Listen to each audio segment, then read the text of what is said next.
यह कहानी शुरू होती है एक ऐसे घर से जहां शहनाइयों की गूंज है, रस्मों की चमक है, मिठाइयों की मिठास है। लेकिन इन्हीं खुशियों के बीच कुछ ऐसे फैसले लिए जा रहे हैं जिनकी कीमत किसी मासूम सपने को चुकानी पड़ने वाली है। पिता की आंखों में खुशी नहीं बल्कि डर है, क्योंकि आज बेटे के आईएएस बनने से ज्यादा जरूरी उन्हें बेटी की शादी और खानदान की इज्जत लगती है।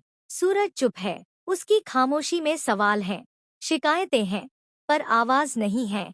और वही खामोशी उसके दिल पर सबसे भारी पड़ती है। घर में तस्वीरें खींची जा रही हैं, मुस्कानें सजाई जा रही हैं, लेकिन इन मुस्कानों के पीछे सच को कैद कर दिया गया है। उधर आरव और अनुराग के बीच छोटी सी बात धीरे धीरे जहर बन जाती है। कार की चाबी से शुरू हुआ विवाद सालों की जलन और हीन भावना को बाहर ले आता है। शब्द तल्ख हो जाते हैं, रिश्तों की मर्यादा टूटने लगती है। और फिर वो वार होता है जो सिर्फ शरीर पर नहीं आत्मा पर लगता है। आईवीएफ का ताना, मर्दानगी पर सवाल और एक भाई का दूसरे भाई को सबके सामने गिरा देना।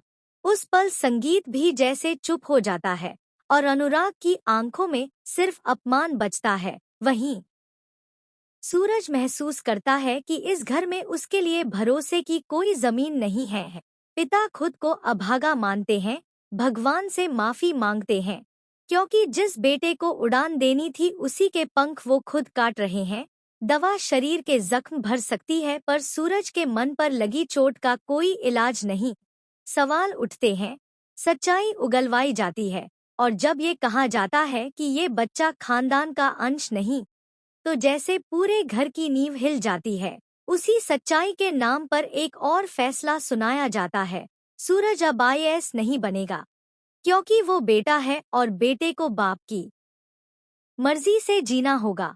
लेकिन यही कहानी करवट लेती है। ईशा खड़ी होती है, उसकी आवाज में डर नहीं बल्कि विश्वास है। वो कहती है कि सूरज सिर्फ बेटा नहीं, उसका पति भी है, और वो अपने पति का सपना मरने नहीं देगी।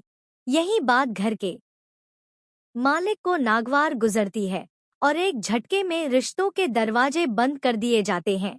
बेटी कहकर अपनाई गई बहू को उसी दरवाजे से बाहर कर दिया जाता है। बाहर खड़े सूरज और ईशा के पास सिर्फ एक दूसरे का सहारा है, और ईशा की आवाज में वो गर्माहट है जो टूटे हुए इंसान को फिर खड़ा कर दे। वो कहती है कि सच परेशान हो सकता है पर हारता नहीं, और इस लड़ाई में वो सूरज के साथ है। घर के अंदर शादी की तैयारियां चलती हैं। नई बाइक की चिंता है, दाग साफ किए जा रहे हैं, लेकिन किसी को ये नहीं दिखता कि घर से 2 दिल बेदाग निकल चुके हैं।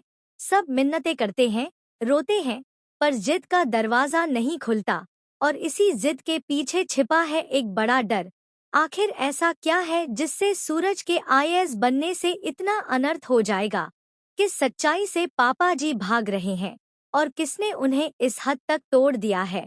कहानी यहीं रुकती है, लेकिन सवाल छोड़ जाती है, क्योंकि ये सिर्फ एक घर की लड़ाई नहीं, ये सच, इज्जत और सपनों की जंग है। और अगला कदम क्या होगा ये जानने के लिए दर्शक खुद को रोक नहीं पाएगा।